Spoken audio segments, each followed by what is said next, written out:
Hello Capricorn, Sun, Moon, Rising, and Venus sign. Sana po ay nasa mabuti kayong kalagayan. My name is Suzy and welcome back po sa Star Tarot. Ito po ang inyong daily messages for August 30. At maraming salamat po sa inyong suporta sa ating channel. Kung bago po kayo dito, welcome po. At kung hindi pa kayo nakakapag-subscribe, subscribe na po kayo para updated kayo sa mga readings. General reading po ito, kaya hindi ito magra-resonate sa lahat. Kunin nyo lang po kung ano ang sasakto sa inyong sitwasyon. Capricorn, wow, beautiful energy. We have the sunrise, new creative ideas. Magkakaroon kayo niyan ngayon. New ventures. Ayan. So, that is going to be like an opportunity na siguro maaring dumating sa inyo ngayon and you are going to have a fresh start in some areas of life. So, maaring bagong, ano yan, bagong negosyo yan, no? Yun ang aking napipick up dyan. What else for Capricorn? We have success. Wow! Kung ano man yan, definitely you're going to be successful dyan sa mga new endeavor na yan. And maybe sa ngayon din, Capricorn, there are successes, no? Hindi lang isang tagumpay dito. Parang napipick up ko dito, there are multiple successes na maaring makamit kayo pagdating siguro sa trabaho, sa negosyo, or sa inyong karera. We have room, new home, new attitude. Ayan. So, new beginning energy. And this is also a new beginning energy. So, maaring meron ditong bagong pag-uugali, bagong yung the way you see things, you know, yung ganon, yung perspective. And definitely, bagong bahay. No? Maaring meron kayong na-acquire na bagong bahay or maaring nagpatayo kayo ng bagong bahay or maaring may relocation na mangyayari ang iba sa inyo. Maaring magre-relocate kayo dito ng tirahan or magre-relocate kayo dahil sa trabaho. Maari din na pati yung opisina ninyo, maaring kayo ay maililipat sa ibang opisina, no?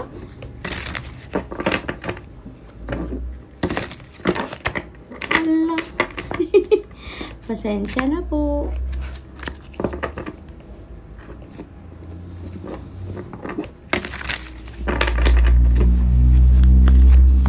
Capricorn, suspension. Ayan. So, feels like, you know what?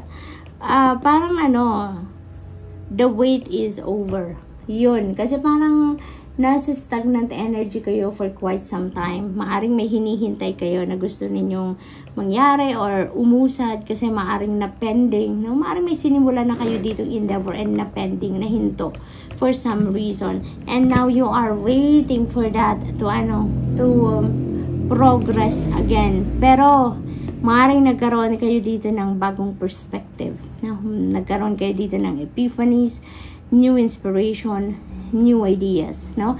Dahil sa stagnant energy na yun, parang nagkaroon kayo ng pagkakataon para mag-isip-isip, para makapagplano ng bago. Maaaring ganun na nangyari sa inyo. Kaya naman, nagkaroon kayo ngayon ng new creative ideas, new ventures, and then a fresh start in some areas of life, Capricorn.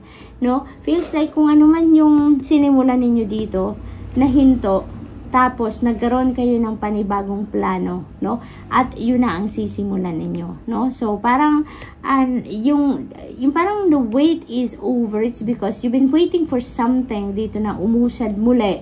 Pero, since hanggang ngayon siguro hindi pa rin umuusad, nagkaroon kayo ng bagong naisip na gagawin dito. Kaya yung parang hinihintay ninyo, pag-usad ng mga bagay-bagay, eto na, yun nga lang, ibang bagay na. Hindi na yun yung dating sinimulan ninyong endeavor, diba?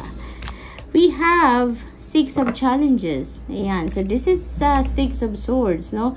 You are moving from troubled waters to calmer waters. Ayan. So, there is travel involved din dito. There is relocation din siguro na involved dito for some of you, Capricorn. And maybe, you know, may sitwasyon dito na yung parang napagod na kayo, toxic na nararamdaman ninyo, and now you are deciding that you're going to move forward. You're going to move on from that, no?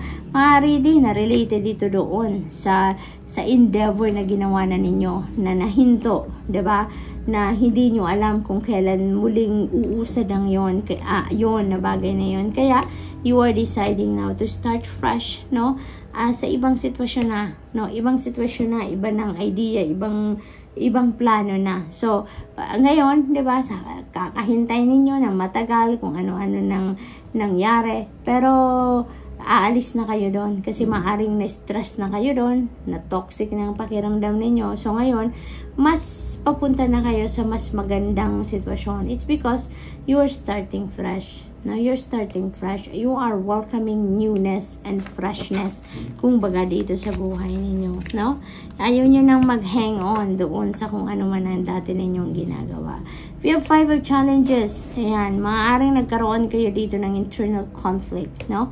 Internal conflict if you are going to, it feels like to me related dito sa dalawa, no? Kasi siguro at some point, Capricorn, nakaramdam kayo ngayon ng gulo sa isip.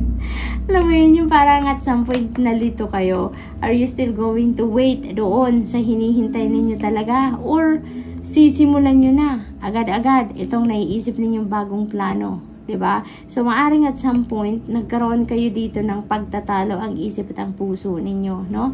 Yung at some point nahirapan kayong magdesisyon diyan. Kaya yung 5 of challenges na to, na lumabas din sa reading ninyo kasi maaring itong pinanggagalingan ninyong sitwasyon din, na nalito kayo dahil doon sa magkaibang sitwasyon, 'di ba, na encounter ninyo at some point. Kaya ngayon, you are definitely moving forward, no? We have 6 of challenges. Papunta na kayo sa kung ano ang bago, sa kung ano yung bagong simulain na nakaabang na, 'di ba, sa inyo. So good luck, Capricorn. And that's all I have for you for today. I hope nakatulong ang mga mensaheng ito in some way. Thank you for watching. Love and light. Namaste. Hello Virgo, Sun, Moon, Rising, and Venus sign. Sana po nasa mabuti kayong kalagayan. My name is Susie and welcome back po sa Star Tarot. Ito po ang inyong daily messages for August 30. At maraming salamat po sa inyong suporta sa ating channel. Kung bago po kayo rito, welcome na welcome po kayo dito sa ating channel. At maraming salamat po sa inyong pagbisita. At general reading po ito, kaya hindi ito magre-resonate sa lahat. Kunin nyo lang po kung ano ang sasakto sa inyong sitwasyon. Thank you. So Virgo, pauna mensahe ninyo, we have the energy of the shield. You need to defend yourself. Ayan, so laban, Virgo, laban tayo, no? Kung kailangan mong depensahan ang sarili mo, go for it, no? Go for it. Huwag mong hayaan na apak-apakan ka ng ibang tao kung alam mong nasa rason ka, alam mong nasa tama ka, alam mong nasa kung sa pagdadrive ay nasa right of way ka, go for it. Ipaglaban mo yan. Virgo, we have star, guaranteed success. Ayan, sa laban mo na yan, there is guaranteed success. So, ibig sabihin nito, Virgo, talagang someone is trying to intimidate you, someone is trying to, siguro isabotage ka or something like that, no? Pero, hindi sila magtatagumpay. Instead, there is a guaranteed success dito sa kung anumang move ang gagawin mo in defense, no? Sa sarili mo. So, go for it. We have November. Ayan, something's going to happen in November dito. This might be a remarkable event para sa sarili ninyo, Virgo. Maaari din na there is a success na makakamit kayo around November. Maaring matagal na ninyong hinihintay ang tagumpay na to. And by November, yun ang malakas kong naririnig dito, no? Na by November, you are going to definitely, claim your victory dito sa kung anuman bagay na yan, ano, Virgo? So, congrats in advance. Kuha tayo ng mga mensahe pa. We have sunlight. Oh my God. Very beautiful energy because sunlight, ito yung pinaka-optimistic, pinaka-uplifting na energy. Napakasayang energy nito, Virgo, sa buong deck na ito, no? Babalutin kayo ng liwanag ng sun, kaya kung ano man ang kahit katiting na problema, kung meron kayong pinagdadaanan, matatapos na yan, no? Because mababalot na kayo ng liwanag, kaya kahit ano pa man ang dark circumstances na pinagdadaanan ninyo, Virgo, you can expect that that is coming to an end. Okay? Matatapos na ang mga yan at magkakaroon ka na dito ng breakthrough, magkakaroon ka na ng mga solusyon sa inyong mga pinoproblema kung meron man. Okay? So this is going to be positive change coming in, no?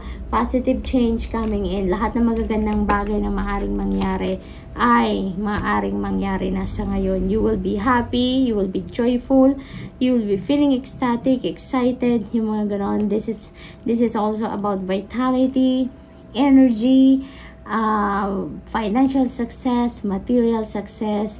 Ay nako, Virgo, this is such a beautiful energy, very positive and very optimistic and happy energy, no? We have 9 of challenges. Ayan, so this is the 9 of swords. Ibig sabihin, this is about anxiety, stress, overthinking, overanalyzing, and natural yan kay Virgo.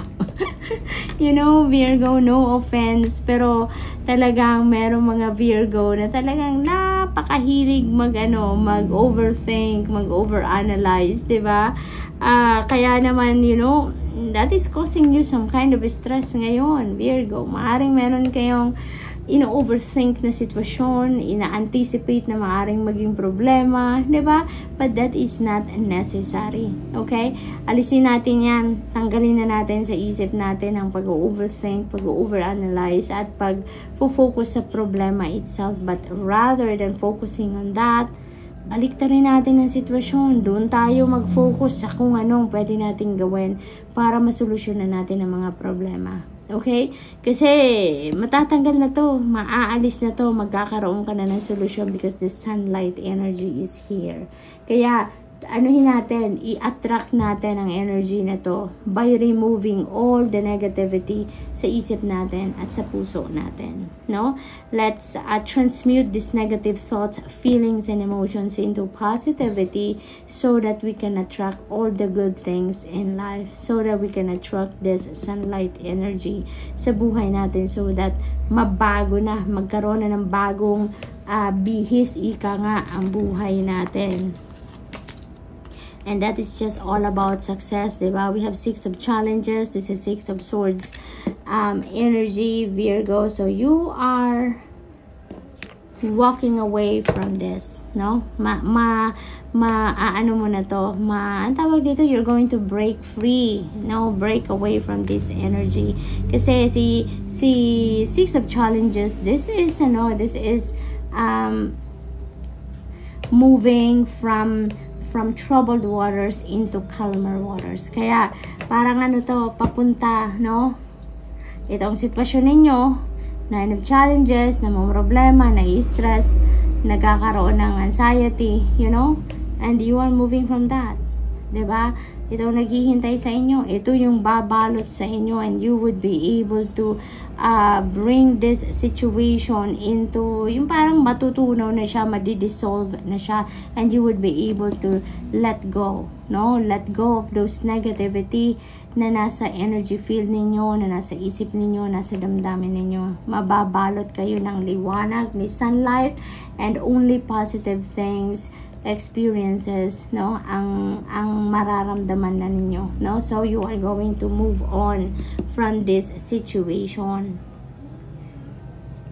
So good luck to you, Virgo, and that's all I have for you for today. I hope nakatulong ang mga mensaheng ito in some way. Thank you for watching. Love and light. Namaste. Hello, Taurus, Sun, Moon, Rising, and Venus sign. Sana po nasa mabuti kayong kalagayan. My name is Susie, and welcome back po sa Star Tarot. Ito po ang inyong daily messages for August 30. At maraming salamat po sa inyong suporta sa ating channel. Kung bago po kayo rito, welcome na welcome po kayo. At maraming salamat po sa inyong pagbisita sa ating channel. General reading po ito, kaya hindi ito magra-resonate sa lahat. Kunin nyo lang po kung ano ang sasakto sa inyong sitwasyon. Thank you. So, Taurus, paunang mensahe ninyo, we have the energy of the bow. You are highly thought of by someone na maaaring malapit ito sa puso ninyo. Maaaring kaibigan ninyo yan, best friend nyo yan, maaaring kamag-anak ninyo, or maaaring magulang ninyo, or maaaring anak ninyo. Ito, Taurus, no? Maaaring hindi kayo nagkikita niyan madalas. Kaya ngayon, yung parang naalala ka niya, lagi kanyang iniisip, di ba? We have energy of the unicorn. Use your intuition to make beneficial changes. Ayan, maaring may mga plans kayo of changing something, no, sa buhay ninyo. At inaanyayahan kayo dito ng spirit to use your intuition so that you can make changes na talaga namang mas maganda, mas makakabuti para sa inyo. Okay? We have firecracker, excitement. Ayan, yan ang mararamdaman ninyo. Maaaring magkikita na kayo nito na kung sino man tong nag-iisip sa inyo, or maaaring there are exciting events, no, na mangyayari dito sa buhay ninyo around this time, Taurus. We have Weaver of Spells, beautiful energy, kasi ano to, this is about your creativity. Ano, you'd be able to express your creativity sa ngayon. Maaring yan ay related sa inyong trabaho, related sa inyong career, sa negosyo. So there is an excitement dito na napipick up ako for some of you Taurus dito, dahil maaring ito na yung pagkakataon ninyo na ma-express talaga ninyo ang inyong creativity. Ito na yung pagkakataon ninyo na mabibigyan ng pagkakataon ng inyong creative side, no? Creative prowess ninyo na makita, ma-express ninyo yung ganon, makita ng iba, yung mga ganon ba. Kaya this is really a beautiful energy, no? Beautiful energy. And it feels like to me then na this is related, yung energy na to is also linked to this unicorn. Kasi ang iba sa inyo dito, yung may mga plano kayong gusto ninyong i-create na pagbabago sa ibang parte ng buhay ninyo, diba? Kaya it feels like to me then with the coming of the Weaver of Spells energy, parang kung ano man yung iniisip ninyo, kung ano man yung plano ninyo, talagang hindi ninyo titigilan yan. Parang hindi kayo susuko hanggat hindi ninyo natutupad, no? Parang ganon. Parang dire-diretso nyo yun. Talagang you are going to be very laser focused kayo, no? Ayon the price, ika nga, talagang itutuloy nyo yan. Once na nagsimula kayo, wala nang hintuan yan. Wala nang makakapigil sa inyo, and you're going to continue on doing it, no? You're going to pursue talaga kung ano man yung endeavor na yan, or kung ano man yung mga changes na gusto ninyong i-create sa buhay ninyo. Ang napipick up ko din dito na it might be a chain of events, no? Dahil maaaring magsimula kayo ng isang pagbabago, and makikita ninyo na mas magandang baguhin ko na din ito, ganito, ganyan, no? So talagang it's going to be chain of events. We have the Lovers, ayan, and that is an important decision that you are going to make, no? Kasi maaaring yung pinaplano ninyo, isang parte lang ng buhay ninyo ang gusto ninyong baguhin ang sitwasyon, but you know, maaring marami pa kayong ideas na lumabas, no? Marami pa kayong creative ideas na maisip dyan, at kaya naman that is going to be, ano, a test for you kung ano ang gagawin ninyo. So maybe talagang mahalagang pag-isipan mabuti, because that is an important decision to make, lalo na kung hindi lang naman ikaw ang kailangan mag-decision din. Maaring kung may asawa ka na, may boyfriend or girlfriend ka, 'di ba? So maaring kailangan mo din ikonsulta yung naisip mo sa kanila if they are also approving it, 'di ba? So maaring ganon. For others of you then, no, with the Lovers energy, maaring this is about relationships. Maaring ang iba sa inyo is entering a new love and romantic relationships, or maaari din na this is about pagpapakasal ng iba, no? Maari din ang iba sa inyo engaged na, no, and maybe planning already for the wedding, no? So maaring ganun din ang pinagkakaabalahan ng iba dito, no? Kaya naman siguro merong excitement energy dito. Kasi kumbaga parang romance is in the air, diba? For some, we have seeker of challenges. Everything is going to move in a fast pace dito, Taurus. So, you know, Taurus, parang sobrang desidido talaga kayo. Sobrang desidido talaga kayo sa kung ano man ang gusto ninyong gawin ditong pagbabago. You know, parang hindi na kayo makaantay, parang nirarush ninyo ang lahat. Because dito sa Weaver of Spells, decidido kayo, very determined kayo na gusto ninyong makita agad ang resulta, no, ng kung ano man ang pagbabagong gagawin ninyo sa buhay ninyo, sa ibang parte ng buhay ninyo. And with the seeker of challenges also, nagmamadali din ito kasi this is a fast moving energy. So everything, no, feels like everything is going to run fast. Kung baga, kung ano man itong mga gagawin ninyong endeavor or kung ano man ang mga plans ninyo, talagang mabilisan ang galawan dito. Talagang parang magdo-double time kayo, Taurus, dito para ma-achieve nyo agad, no? Ma-accomplish nyo agad kung ano man yung mga plano ninyo. So, good luck, you know? At parang yung excitement, yun ang fuel ninyo eh. Yun ang so excited ninyo, sobra na makita ninyo ang resulta. Talagang parang yun ang nagpupush sa inyo na go, go, go, go. No? So, good luck. And that's all I have for you for today. I hope nakatulong ang mga mensaheng ito in some way. Thank you for watching. Love and light. Namaste.